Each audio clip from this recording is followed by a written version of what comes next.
Hello, everybody. Welcome back to another episode here at the Raspy Dispatcher. As we're recording this show, it is actually the day before my birthday. And how does 32 years really just fly by like that? So, I'm feeling a little sentimental.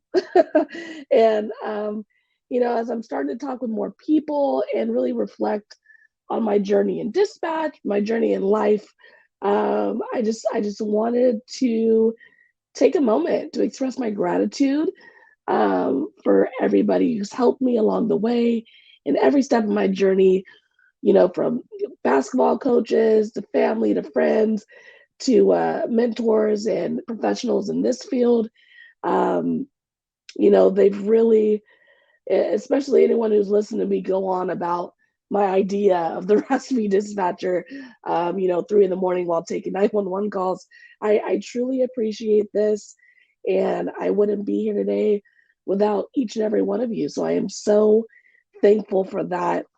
If you are new here, make sure to hit that subscribe button for our YouTube channel, The Raspy Dispatcher, so you don't miss out on any up and coming videos, as well as follow us on Instagram, like us on Facebook, all that good stuff.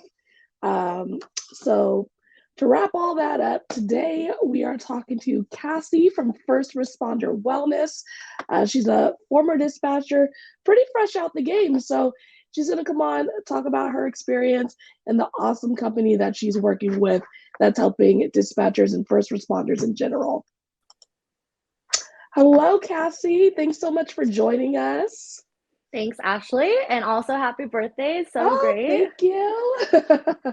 Yeah, it's weird. Time is weird. It's flying so fast, and I feel younger every day.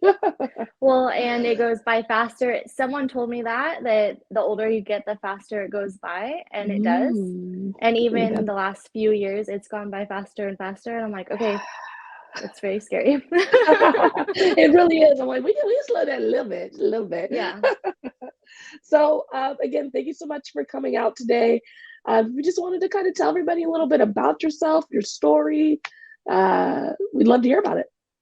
Yeah. So I just wrapped up a 14-year career in law enforcement. I was going to say dispatch, but there's so much more to that. I found my way into law enforcement when I was 19, like fresh out of high school and college. I was a dance teacher before that, was going to college to be a teacher.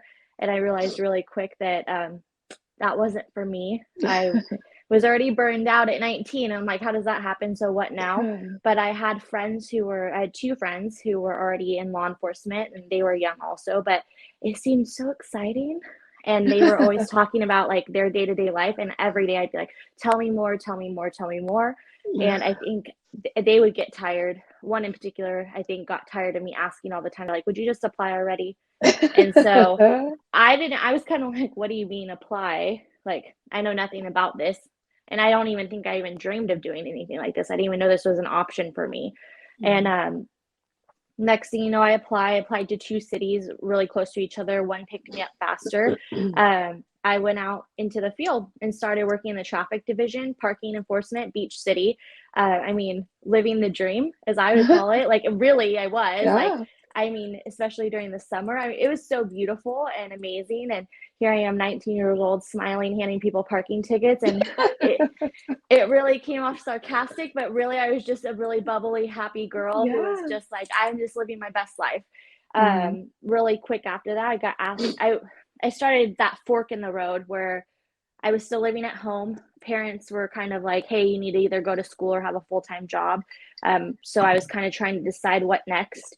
I took a dispatch course. Oh, because really? I thought like, hey, this is going to better me. I'm going to be a cop. I'm not going to be a dispatcher, but this will make me a better cop, which it would have. I learned everything I needed to know to be a cop.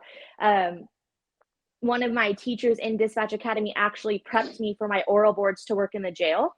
Oh, wow. Yeah. So, I was in Dispatch Academy to not be there for dispatch, which is so ironic. But here I am, 14 years later.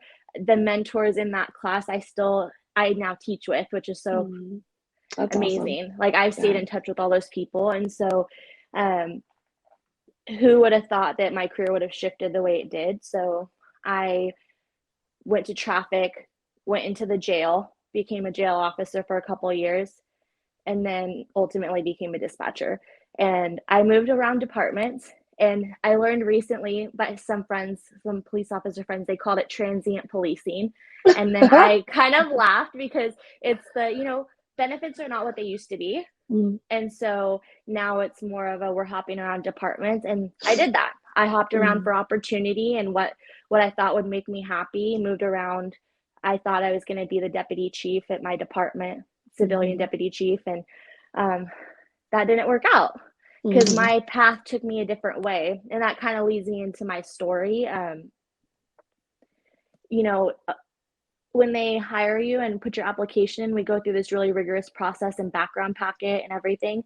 And we do go through a psych and everything, but you don't realize like how your childhood and your life molds you to become a dispatcher or a police officer or a firefighter.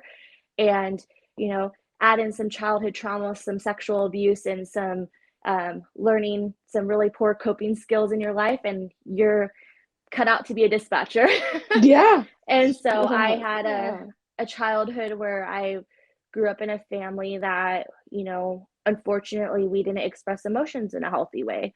And we were taught to push everything under the rug. And so what I learned was that actually made me a really great dispatcher. And while that wasn't healthy, that helped me survive. That was the best way I knew how to survive.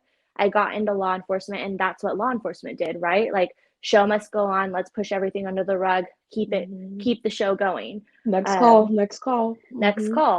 The culture is slowly shifting, but when I got in 14 years ago, that was not the culture. We were the push everything under. You got to keep going. So I did really great until I didn't. And so I kept on taking on projects, administrative projects. I was working at 3 different agencies at some point, dispatch, because in dispatch you can do that. Like you can work part-time at other agencies and moonlight and do all these different things. And I was working on CAD projects, and I was a trainer, and I was a supervisor at some point for a brief period of time. And I was doing anything and everything. I wanted to be the superstar. And I worked my ass off. Worked hard, but some people's coping skills are alcohol, and some people's are sex, and some are Amazon packages, and some are buying the next house or boat or whatever, and mine was overtime and work. It became 10 sleeping pills because I couldn't sleep after night shift, and then isolation. My coping skills looked different as time went on, but I isolated, would take 10 Costco sleeping pills, and I would work all the time. And eventually that didn't serve me anymore, and I couldn't do it. And by year 10, I lost a captain and a friend of mine to a murder-suicide in a really horrific situation. A few months later, lost another officer in a horrific car crash. And that was the straw on the camel's back for me. And I was like, all right, time to go talk to someone. And I don't know if you're a Brene Brown fan, or I'm sure there's plenty of people listening that are, but she talks about her experience going to therapy. And she says that she went in, and she's a therapist, but also a researcher and storyteller and shame researcher. And she talks about how she goes to therapy, and she tells the therapist how therapy is going to go. I'm here to do therapy, but I'm only going to talk about this, and then I'm going to get fixed, and I'm going to go back to work, and that's it. And that's basically what I did. I went to therapy, told my therapist, I'm here to talk about my work shit, and that's it. I don't want to talk about my family life. I don't want to talk about my childhood trauma. I don't want to talk about anything. I'm only here to talk about work. You're going to fix me, and then I'm better. My therapist just looked at me and was like, okay, we'll see how that goes. And as she started pulling the little strings on the rug, it unraveled very quickly. And then that was about fall of I want to say 2018, and things really quickly, it was bad. And I lost like my life very quickly, and it got worse and worse and worse. And then I slowly, that next year, things unraveled more and more and more. And then I was on leave from work for 10 months. Mm-hmm. And 5 months into that, I would try to commit suicide. Mm-hmm. And I'm so grateful, and I can't say this enough, that I was not able to complete it. Mm-hmm.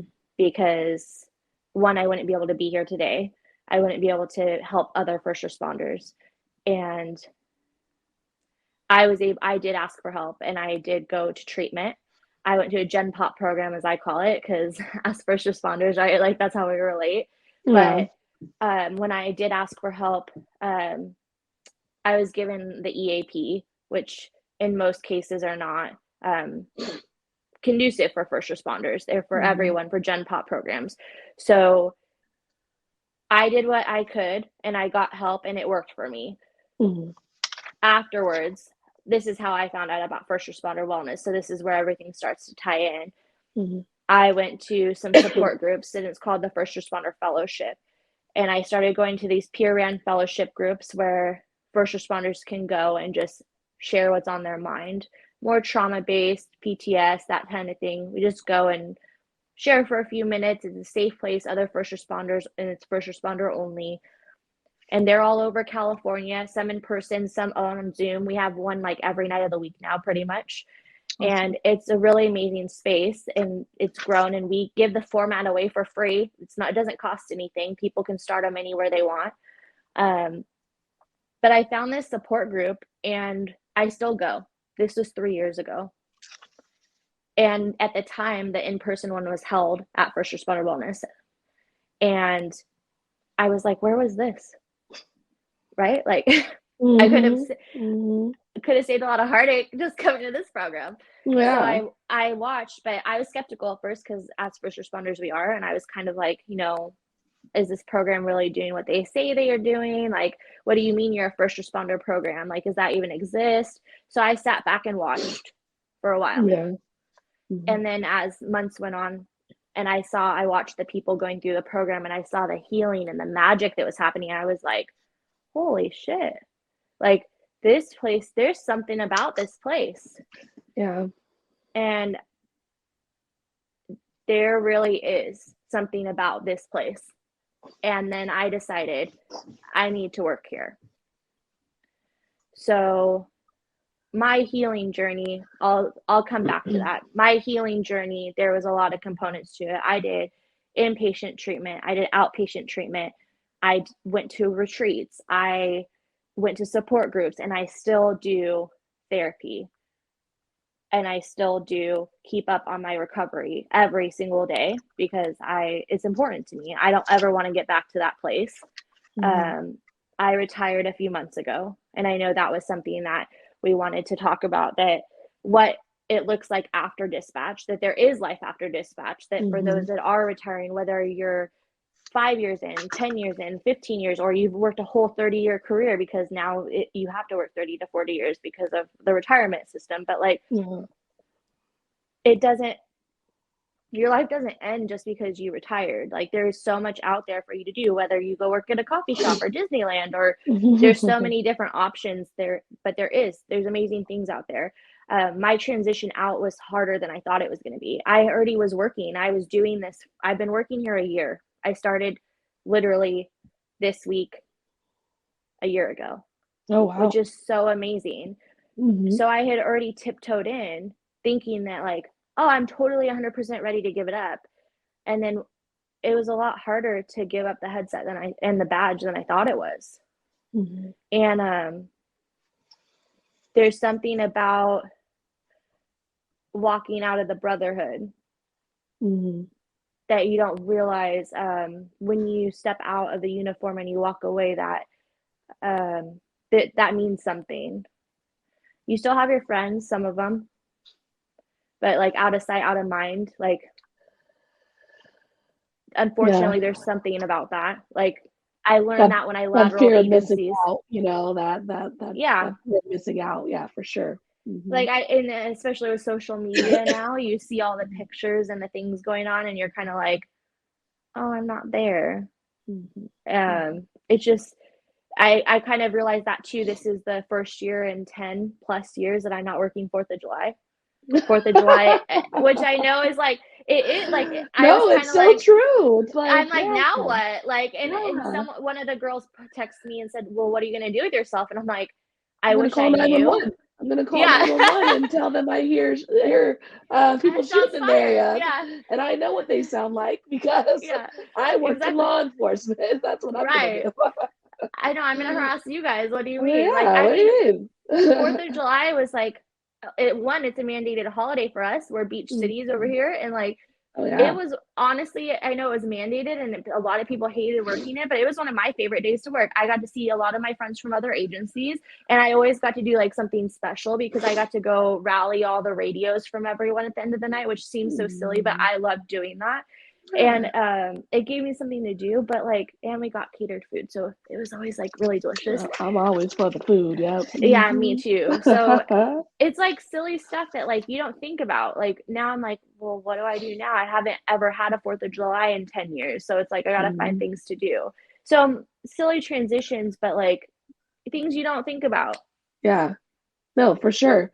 Well, first, thank you so much for like I know I'm not the first show podcast thing you came on to share your story. So thank you for being willing to be so vulnerable. I mean, it's tough, just bearing our souls to folks. So I just wanted to thank you specifically for being willing to do so, because you have helped so many people and you're going to continue to help people.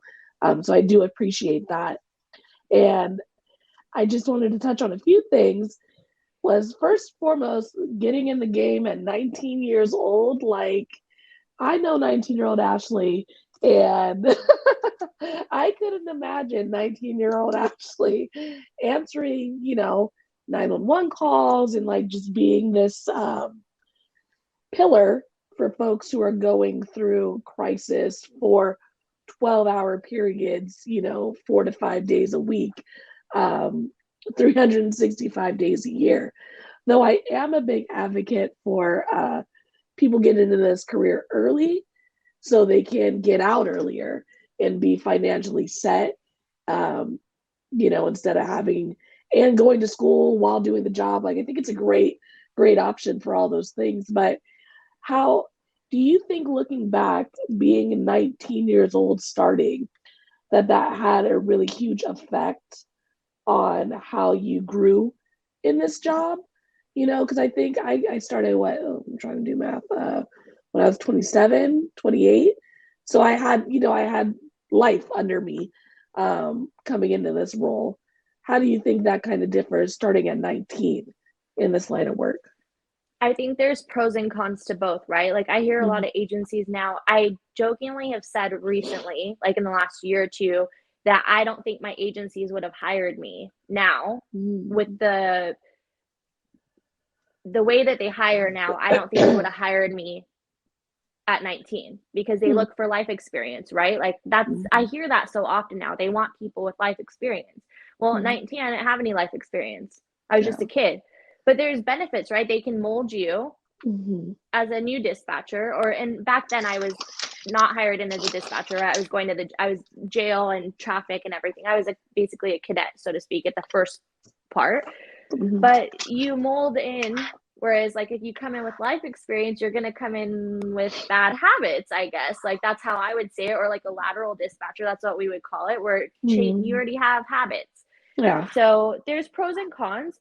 I The benefit of coming in at 19, I bought a condo and house and stuff at a very young age and a single income. The Mhm. cons are I'm 33 years old and not married and don't have a family. Mhm. So Yeah. like because I worked 3 jobs and like dedicated my life to my career. Now I Mhm. mean all my other dispatch friends have families and lives. So I mean it's really an individual thing, but like I really dedicated my 20s to only caring about my career. Mhm. So I think it really is individualistic in that sense. Mhm. Mhm. Um, I also, that was my coping skill, right? As I said, so like mine was workaholic. I was coping with life. So I Mhm. threw myself into work and that's all I cared about. I missed out on so much. Mm-hmm. But I also think that because I started at 19, like I watched so many of my friends and family get married and have kids and everything that I was like, I'm not ready for that. I love, dream, breathe law enforcement. Mm-hmm. I to the point where I was watching all those reality shows. I've said that Yeah. before to so many people. Like I could not get enough. Like, and I did have friends. Like we would spend like early in my 20s, we would spend every Wednesday night together with like a social group, Mm-hmm. and we'd go on trips and stuff. But like, and I travel a lot. Like back then, like I have a best friend and we would travel together. But like, yeah, I mean, I spent so much of my 20s working, and Mm-hmm. I wouldn't say it's a regret. I have shifted that now. Mm-hmm. Now I have a much different work-life balance. Definitely. No, I definitely get that. And I think one thing that's super important for like a lot of people who tune in with me um, are not only in dispatch, but they're considering dispatch and they're trying to see if it's a good fit. And you brought up triggers and like our life experience definitely impacts um, how we take these calls and how we consume these calls. And you kind of never know what someone else's trigger is or even what your own trigger is going to be. Like I know a lot of my um, coworkers in the past have been like, yeah, I was fine with calls that I had kids until I had kids. You know what I mean? So um, it is very true that our lives, um, I mean, we all have trauma. We all have some kind of baggage, something that affects how we make decisions and how we go about protecting ourselves from things happening again or preventing things from harming us. Doesn't mean that we can't do this job, but we need to be aware of that and honest with ourselves about that. Um, and really, and not try to fight it, not try to be like, I have this trigger, but I'm gonna overcome that. And if it's your trigger and your trigger, and that's okay. But having a really good understanding of that when you're deciding to get into this job, I think is super important and will save maybe some additional trauma that could have been avoided. And there's something to that, right? Like everyone, you're right. Everyone has trauma and everyone has triggers. I think that those who work on it and are aware of it, there brings a special empathy and compassion to that Mhm. component to that job. And those people who come into our world and can answer those calls and have that compassion, those are Mhm. the best dispatchers, I think, because Definitely. everyone's talked to those dispatchers, right? Who are the harsh, cold ones where you're like, Yeah. damn, man, like I'm just trying to call for help. And I've Yeah. had those partners where I'm sitting in the room and I'm like, I don't even know what they said on the other line, but why are you answering like that? And then Yeah. I've had the ones where I'm like, whew, I can feel like the heartfeltness just over here and it's making me have all the feels. And it doesn't have to be like that either. Like Yeah. there can be a happy medium. Like you don't have to answer Mhm. every call and it doesn't have to be a counseling session, but like making a difference, like I don't know, I assume that most of us come into this career to make a difference, right? Mhm. Like Mhm. at least I did, but also there's a breaking point for most of us. For me, there was when I came back after my suicide attempt. I was sitting there going, am I taking every suicide call for real? Yeah. And Yeah, I can that was imagine. really hard.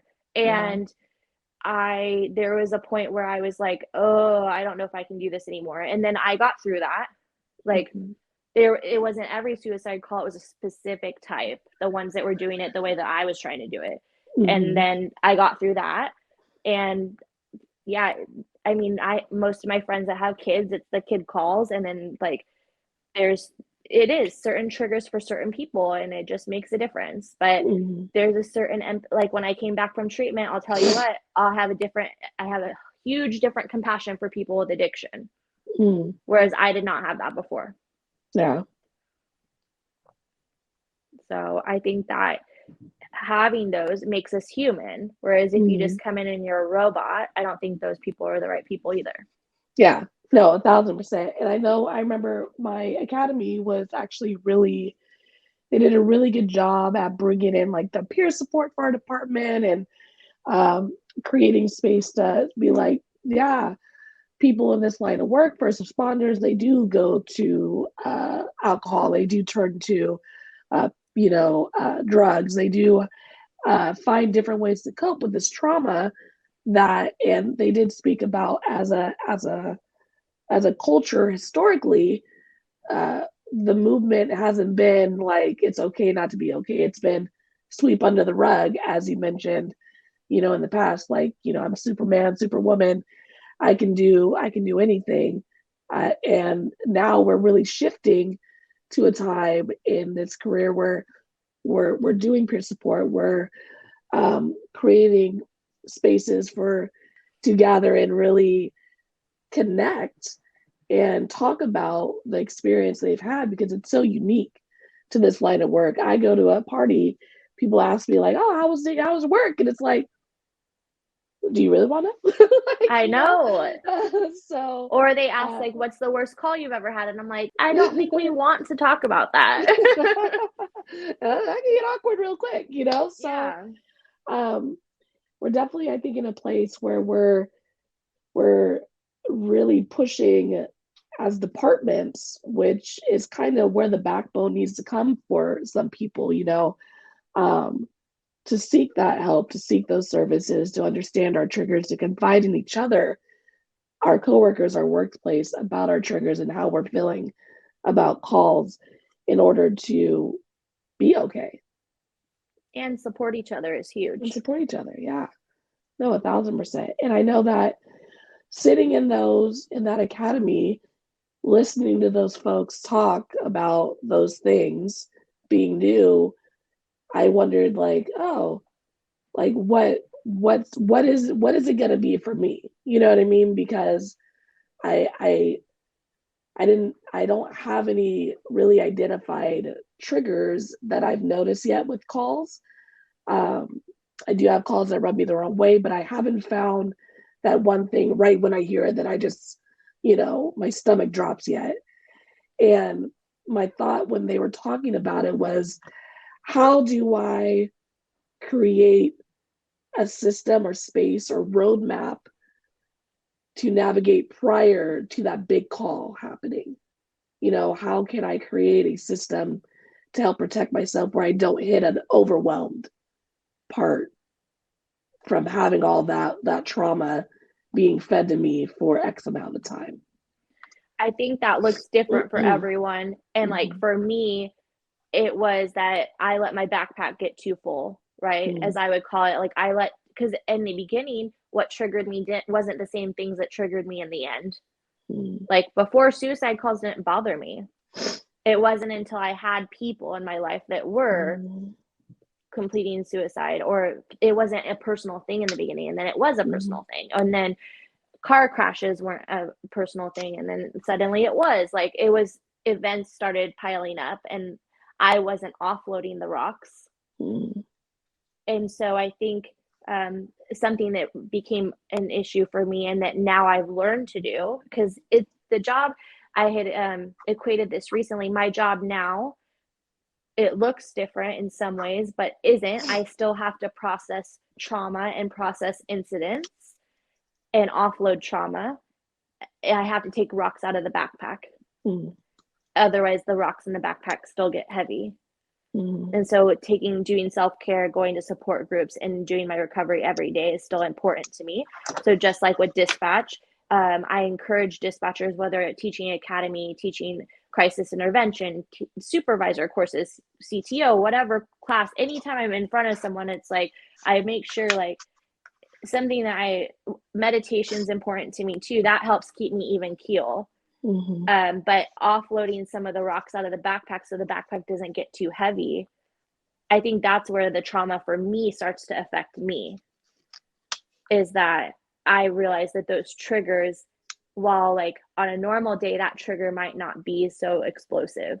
But if the backpack's starting to get too heavy, that trigger now is like a volcano, if that makes sense. Yeah, no, it makes complete sense.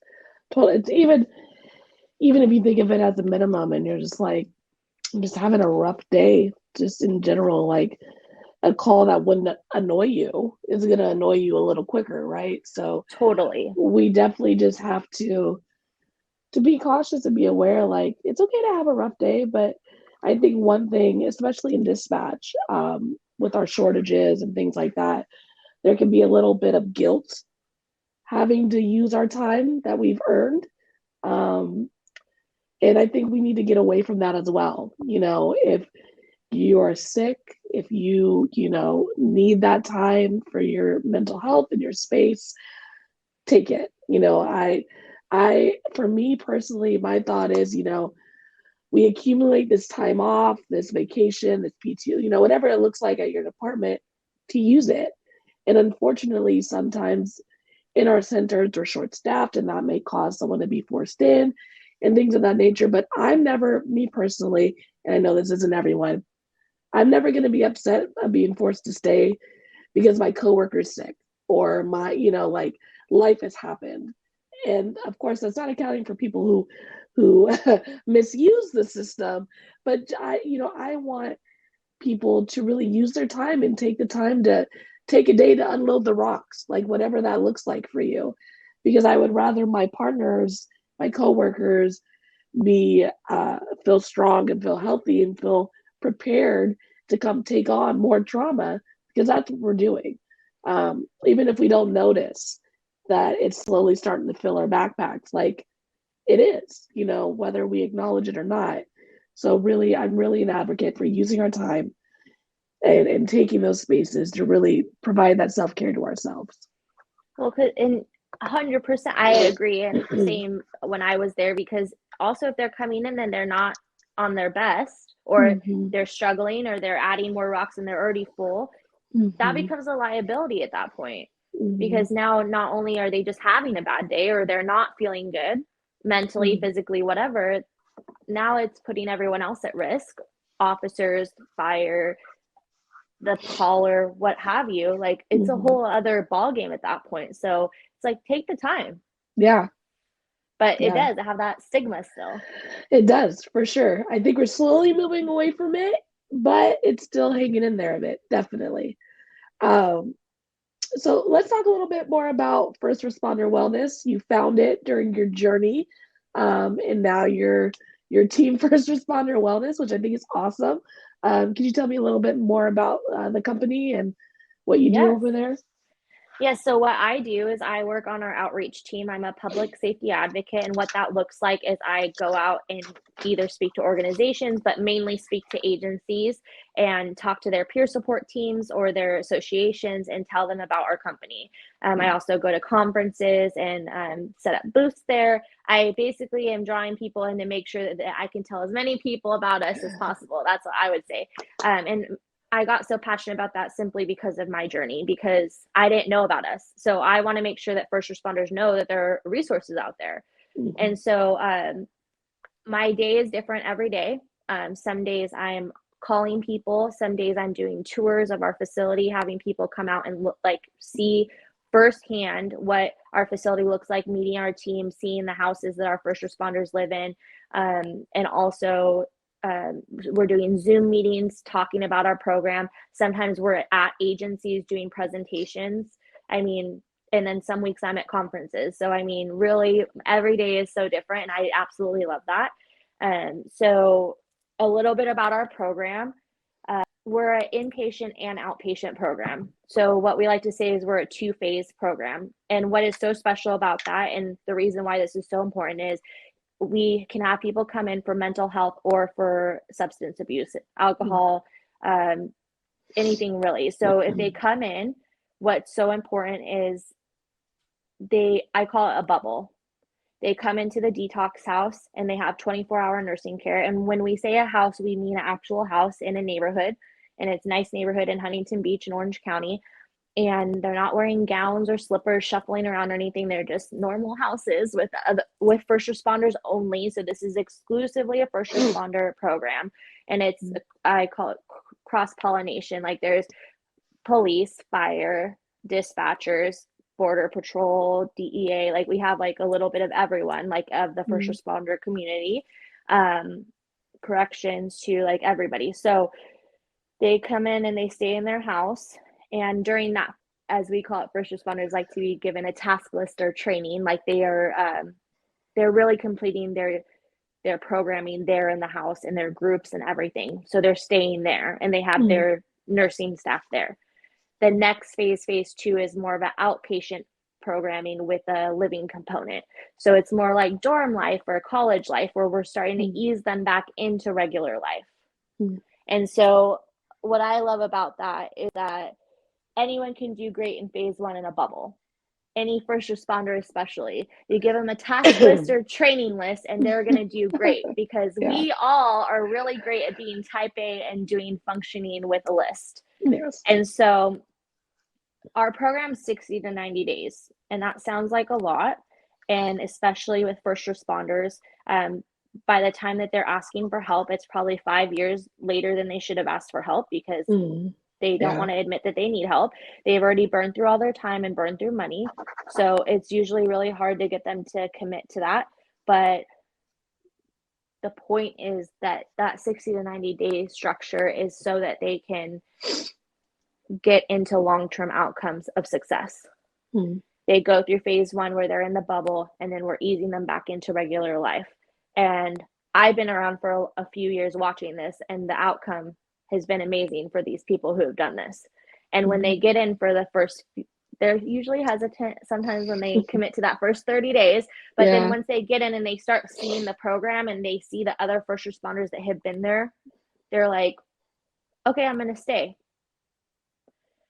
I see that often. I would have people come to the fellowship group they're hesitant, and then they go, hey, Cassie, I am going to stay. I'm like, I know. That's how it works. Because they see other people, their peers, and then they let their walls down. And I think that's what's so special about a first responder program, right? Is that if you go to like another, like my Gen Pop program, go to a Gen Pop program and you're seeing a housewife, or you're seeing someone that you might book in jail or whatnot. You're going and they're talking about how they hate cops, or like, you don't feel safe. You're not going to share about your work trauma. You're going to put those walls back up. You come to a first responder program like ours, and you're a first responder, you see someone that's been there 3 weeks or 3 months or whatnot, and they start sharing something that you've been thinking about that you haven't shared with anyone else. And suddenly your walls start to come down because you feel safe. And so we find that they start to open up a lot quicker. So it's pretty incredible.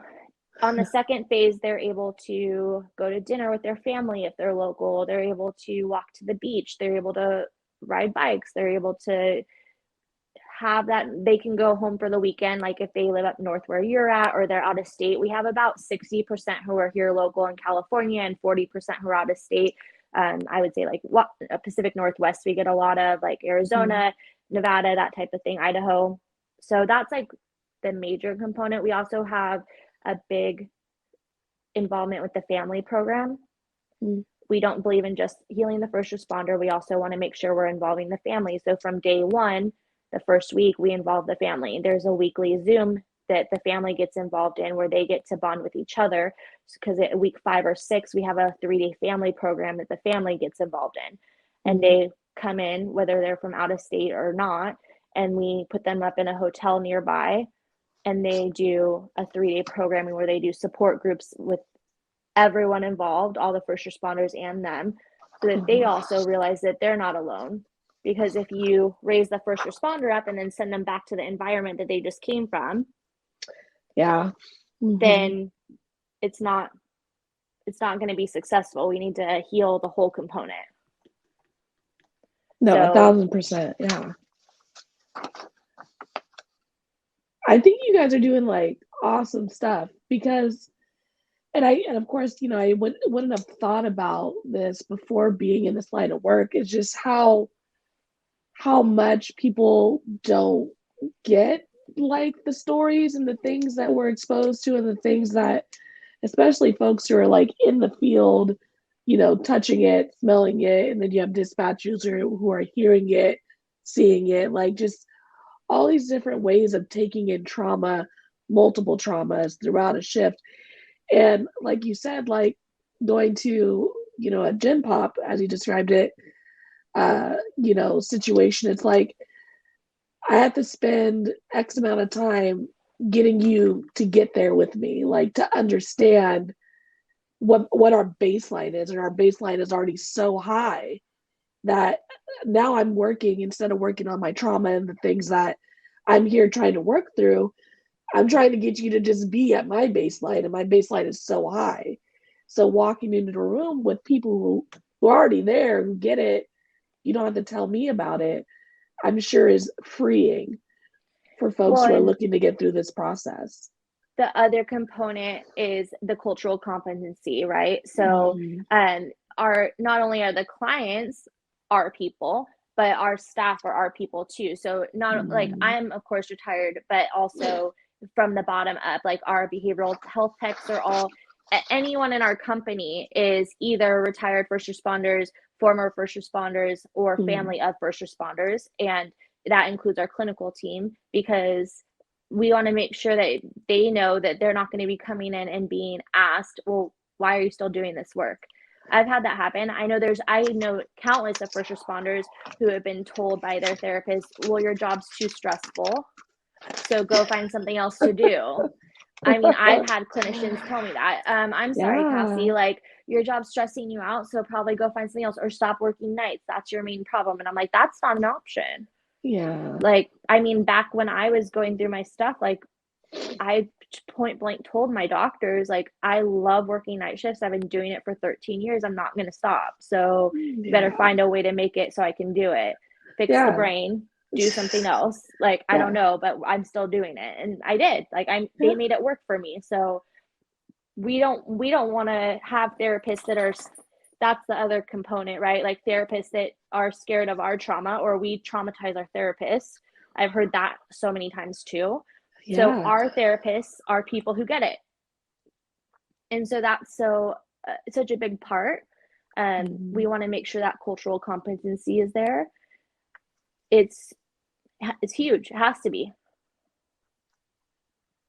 And the other part of our business, so treatment is our main part. First responder wellness is treatment. We have a sister company called Shift Wellness. They cover the education and retreats part. And so we have a retreat. This is a big part I wanted to share too. We have a spouses retreat. Mm. And it's for female spouses, and also female first responders are allowed to attend as well. And we just got a property in Idlewild, which is just, I think it's north of Palm Springs, about 40 minutes. And so we used to host it in Temecula, but we just switched. So we have this retreat, and it's been very successful. I've known many females who have gone through it, and it's more about empowerment for the spouse, not about how to take care of your spouse who's in first responder land, but how to empower yourself and get focused back on self-care and how to take care of yourself and that balance. And it's been so amazing to hear these stories of these women who have gone through this, because if you think about it, like, not only is our job so hard, right? Dispatching, and then on top of that, all the other parts of components of first responders, but like people who have to live with us, Yeah. it's really hard too, because our Yeah. schedules are hard, but also then the Mm-hmm. traumas that we go through, and then how that affects us is hard, and then having to deal with us as a family, that part is hard too. And Yeah. so having that as a resource has been great. But we do trainings, and then we also merged with the Counseling Team International.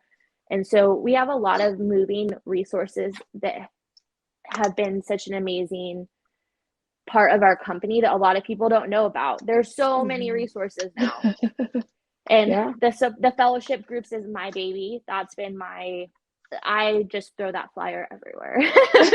But like, I do the Thursday night Zooms. Okay, perfect. This is the next thing I was going to ask about, with the The Zoom fellowship meetings, groups. and Yep. yeah, and how folks can jump on these Zoom meetings, and where they can access them, because I know we're living in a really strange world still, and a lot of people are looking, especially for virtual connections. A, because our schedules are weird, and B, because when we're starting to be vulnerable, we still kind of want to have exit routes, and I think virtual meetings provide safe spaces, but also the ability to exit when we're feeling overwhelmed and we're not ready to push past certain points. Yeah, for sure. So we started the Zooms after COVID started, right? Because we were doing only in person for the longest time. And then we started the Zooms, and that was such a hit, because so many people from all over started coming, and then we're like, well, we're keeping them. And so now we still do both. Like, people started going back in person, and we kept the Zooms. So we have one Monday, Tuesday, Wednesday, Thursday nights. The Wednesday night one is female only. And then, I mean, people can get in touch with me, and I'll send anyone the links for them wherever they want. We just basically, we call it the speakeasy, because our flyers have just names and phone numbers and locations, as far as like general areas, and then you have to contact the individual for their link. Okay. And so that way we vet them to make sure they're a first responder, so to speak. And we don't make you like send us an ID or anything, but we just make you tell us, hey, I'm fire or police, and kind of just to give us a little general idea of who you are, just so that we can keep our group safe. And I mean, this has been one of my favorite connections. Like, here in SoCal, we have like a coffee meetup once a month too. And so it's been a healthy space for me for so long, because I didn't have that before. Like, I loved group therapy when I found it. And at first I was one of those people that's like, talk therapy worked for me, but group therapy, I'm like, what is that? And I don't know about that. And then once I figured it out, I'm like, okay, this is really great for me. And then I'm like, there are first responder groups? And I'm like, and then I was skeptical, because I'm like, you mean to tell me that cops go to a group and talk? Because I was like, there's no way, right? Like, I just don't see that happening. They can barely clearly talk over the radio, and we're expecting them exactly. to be... I'm like, there's no way. And I've been at debriefings. Like, I was on our peer support team. I'm still on our regional team. I'm like, there's no way that you're telling me a group of cops gets together in a room and talk together. And so when I went the first time, I was really like hesitant. And then there was a lot of fire people there, so that helped balance it.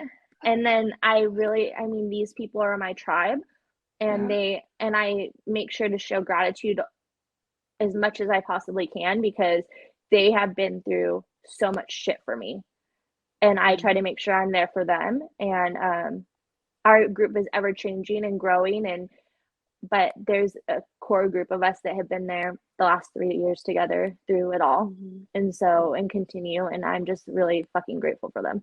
So it's so amazing. And like, one thing that you mentioned and kind of said was, when you're going through your journey and still going through your journey, is that you tried all of these different things. And I think for people, in the regular life who are thinking about therapy, and as well as first responders, is what you might have to try on a few different therapists. You might have to try on a few different methods and ways. Like, it's you got to work to find what works for you. And I think people knowing that it might take a few tries to find the right fit. And that's why you guys have so many different types of programs and resources, because not everything works for everybody. So really finding, if group works for you, if one-on-one works for you, if going to the retreats, if connecting with spouses, Zoom calls, like all these different ways to seek help and community and understanding is part of the process as well. So if you're someone who's like thinking about, like, I tried it once, it didn't work, I went to that one therapist, it was terrible, it might take a few different folks finding the first responder wellness group, like it might take a few swings. And I think that's super important to acknowledge that part of the process as well, when seeking therapy and seeking counseling and things of that nature. That's some amazing advice, and so true. And something that I've always said is, first responders, you have a very, very, very small window when someone asks for help, because then the next day they might be totally fine and say that they're fine because they feel good for a brief moment. But I can't tell you how many times someone's been like, I tried it once and I didn't have a good experience, so I'm done.